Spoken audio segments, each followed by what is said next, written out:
ასობრივი დაშინების იარაღი რეჟიმის ხელში ივანიშვილის მთავრობა ნებისმიერ მოქალაქეს პოტენციურ დამნაშავედ აცხადებს. გრანტების შესახებ კანონით, რომელიც უკვე გამოქვეყნდა, თუ თქვენ გყავთ ოჯახის წევრი ემიგრაციაში, რომელიც ფულს გირიცხავთ, გაქვთ დისტანციური სამსახური უცხოურ კომპანიაში, ან საერთაშორისო სტიპენდია, მაშინ უკვე ხართ ოცნების სამიზნეში. საქმე გვექნება კანონთან, რომელიც ქართულ ოცნებას საშუალებას მისცემს, რომ სისხლის სამართლებრივი დევნა წამოიწყოს საქართველოს პრაქტიკულად ყველა მოქალაქის წინააღმდეგ. შემოთავაზებული ცვლილებები პრინციპში თავის-თავში გულისხმობს იმას, რომ არანაირი ზღვარი და არანაირი ჩარჩო აღარ არსებობს საქართველოში, რომელიც სიტყვის გამოხატვის ფორმაც არ ზღუდავდეს. ეს არის კანონი, რომელიც ზოგადად უკრძალავს საქართველოს ფაქტობრივად ნებისმიერ მოქალაქეს ხმის ამოღებას, რაიმე საზოგადოებრივ საკითხზე. კონტროლის ქვეშ აღმოჩნდება აბსოლუტურად ყველა, ვისაც დაფინანსება უცხოეთიდან მიუღია.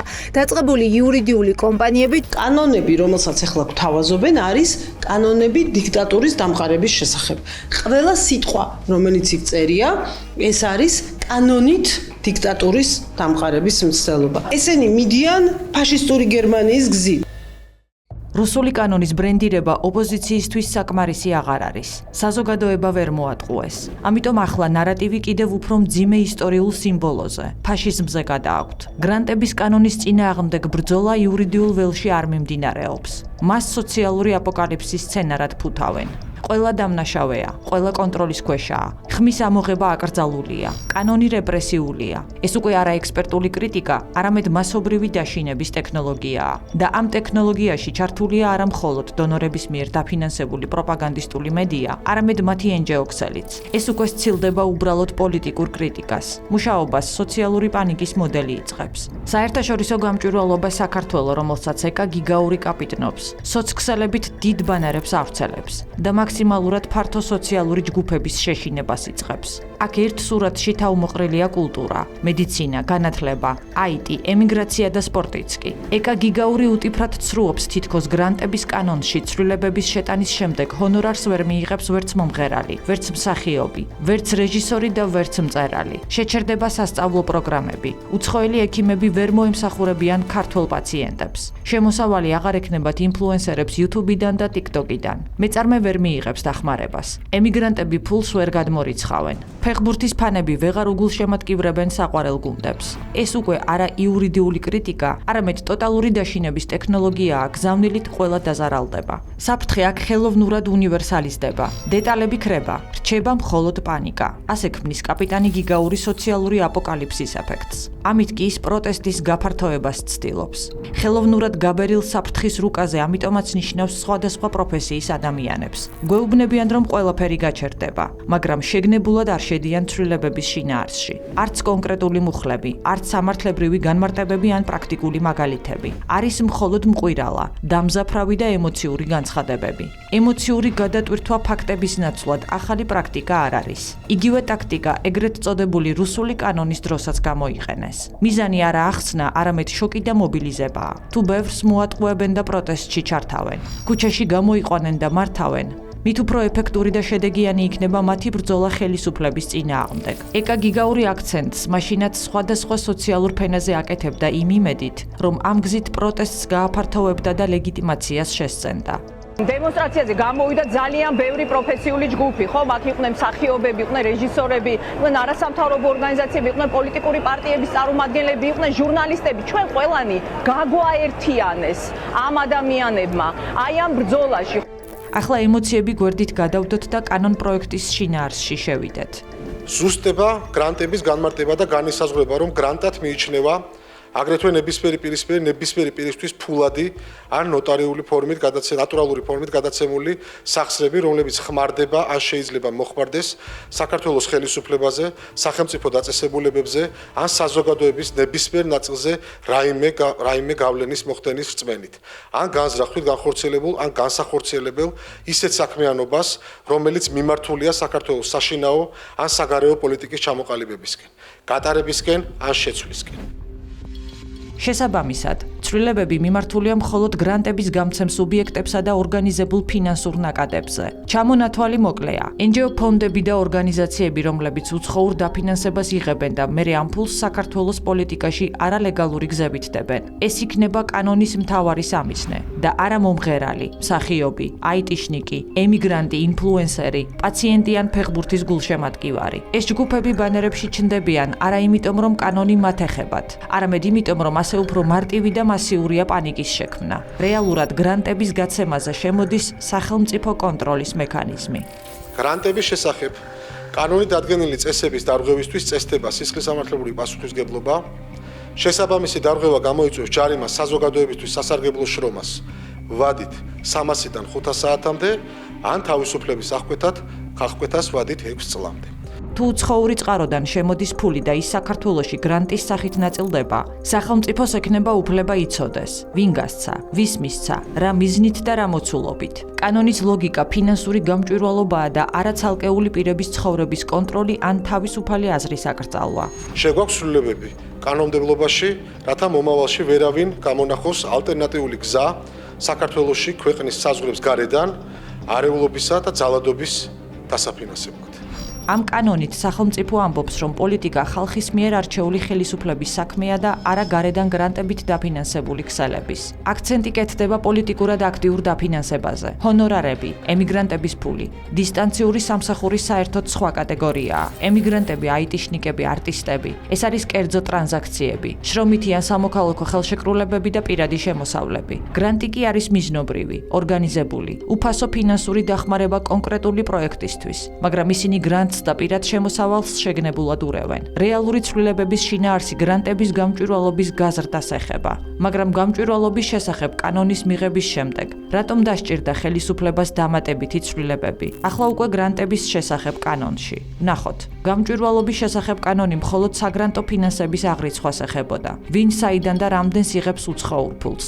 ეს ის შეკითხვებია, რაზეც კანონი პასუხს ითხოვს. მიზანი ერთადერთია: ფული, რომელიც საქართველოში გრანტების სახით შემოდის, გახდეს ღია და გამჭვირვალე. სულ ეს არის. კანონი ხელისუფლებას არ აძლევს არანაირი კონტროლის ან პროცესში ჩარევის დამატებით მექანიზმებს. მაგრამ მაშინ იგივე გიგაური იტყვის, რომ არაპირებს პარლამენტის მიერ მიღებული კანონის შესრულებას.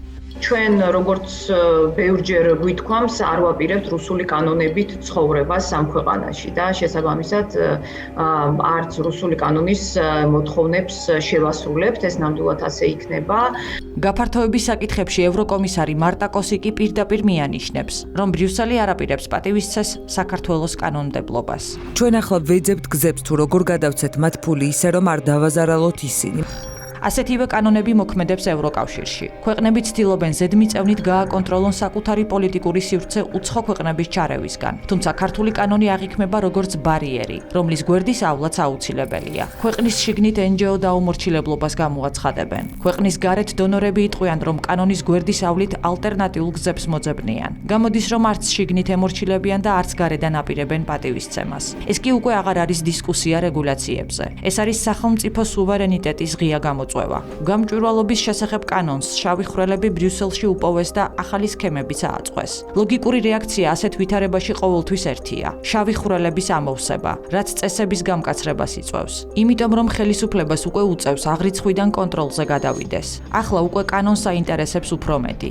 ვინ რა მიზნით იღებს გრანტს? ვისგან იღებს? უკავშირდება თუ არა ის შიდა პოლიტიკას? უნდა იყოს თუ არა წინასწარი თანხმობა? მაგრამ ზუსტად როგორ მუშაობს გვერდის ავლის სქემა პრაქტიკაში? გამჭვირვალობის შესახებ კანონის მთავარი იდეა იყო ქართული იურიდიული პირების კონტროლი. ამიტომაც კონტროლისგან თავის ასარიდებლად ქართული იურიდიული პირის გადამალვა გადაწყვიტეს. რადგანაც კანონი მხოლოდ ქართულ იურიდიულ პირს ხედავს, ამიტომაც მათ ორგანიზაცია იგივე შემადგენლობითა და მიზნებით ესტონეთში შექმნეს. ფორმალურად გრანტი საქართველოში კი არ შემოდის, არამედ ესტონეთში. სინამდვილეში კი ფული აქ კანონის გვერდის ავლით ნაწილდება და იხარჯება. ერთი მექანიზმი რაც არის, ეს არის ყალბი უცხოური ორგანიზაციები და დღეს სხვათა შორის მიხეილ სააკაშვილმა წამხილა ისინი, რომ სხვა ქვეყნებში ხდება. უკვე გაარკვიეს ორგანიზაციებმა როგორ უნდა შემოიტანონ ფული, ოსო პრობლემა არ არის. თქვენი აზრით, აი ეს რა შენობა შეიძლება იყოს, აი რა შენობა. ნაგვეხსნათ ასე ვერ გეტყვით. სათავოფისო. ალბათ მაყურებელი ხედავს დანგრეული შენობა, ეს გახლავთ საერთაშორისო გამჭვირვალების ესტონეთის ოფისი.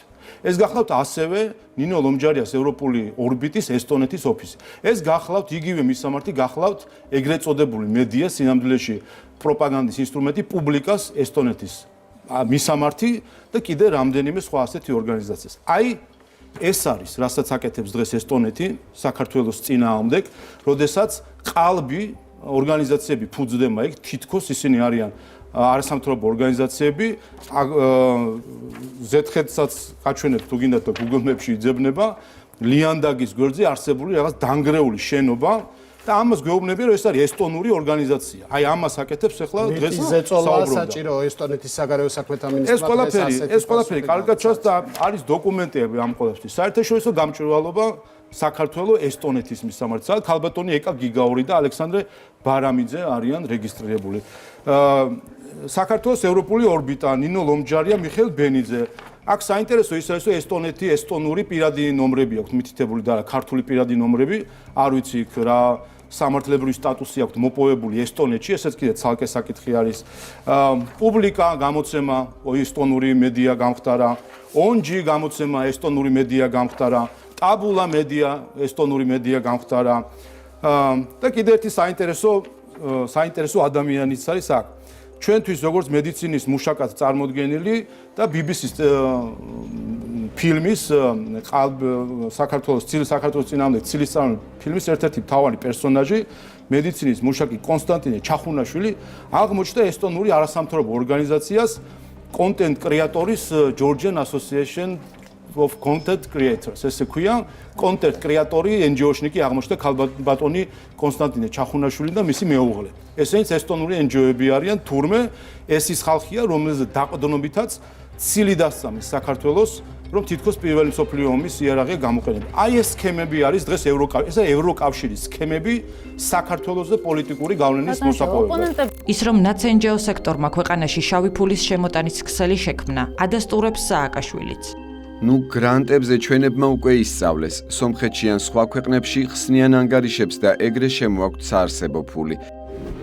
დონორებს სჭირდებათ მოქნილი გავლენა, საკუთარი დღის წესრიგი რომ გაატარონ. ამისთვის შექმნეს ქსელის მთელი კონსტრუქცია, NGO სექტორი, მედია პროპაგანდა, სოცქსელები, ქუჩა, ოპოზიციური პარტიები. ამ ქსელებს სჭირდებათ ფინანსური თავისუფლება იმისთვის, რომ არალეგალური ფული შეიტანონ პოლიტიკურ პროცესში და დონორების დავალებები შეასრულონ. ხალხის ემოციებს კი იარაღად იყენებენ. და როცა სახელმწიფო ცდილობს ამ ყველაფრის გამჭვირვალობას, იწყება ესკალაცია. ეს არის მთელი სურათი. და საკმარისია ამ სურათს დეტალები დავუმატოთ, რომ კარგად დავინახავთ, რატომ ეშინიათ გამჭვირვალობის მათ, ვინც დემოკრატიაზე და პროევროპულობაზე გვესაუბრება. და აქ კანვასის ტიპის შეხვედრა სიმბოლოდ იქცა. ისფედის გაყალბება კი კლასიკად.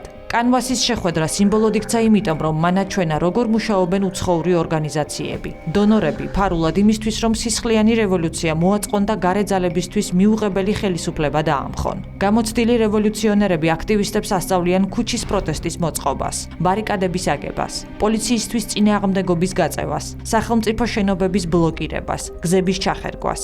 ისფედი 2020 წელს წინასწარი დათვლის შედეგებს აყალბებს და რადიკალებს პროტესტის ინფრასტრუქტურის გაშლის ლეგიტიმაციას აძლევს. თუ ფინანსები გამჭვირვალე გახდება, მაშინ პროცესის მთელი ხელოვნურობა გაიხსნება. დონორი, კონკრეტული NGO მედია, კონკრეტული აქტივისტები, ქუჩის მობილიზაცია, საერთაშორისო განცხადებები, ევროპარლამენტის რეზოლუციები. ამ ჯაჭვის დანახვა ანგრევს მთავარ ნარატივს. უკვე ვეღარ იტყვიან, რომ ეს ხალხის სპონტანური პროტესტია. ყველა დაინახავს იმ წერტილს და ფულს, საიდანაც პროტესტი აგორებას იწყებს. ამ სქემაში კი პოლიტიკას ხალხი აღარ აკეთებს. ყველაფერი დონორების მიერ დაფინანსებული ქსელის მეშვეობით იმართება და კონტროლდება. ამიტომაც ხდება გამჭვირვალობა მნიშვნელოვანი ხალხისთვის და ხელისუფლებისთვის.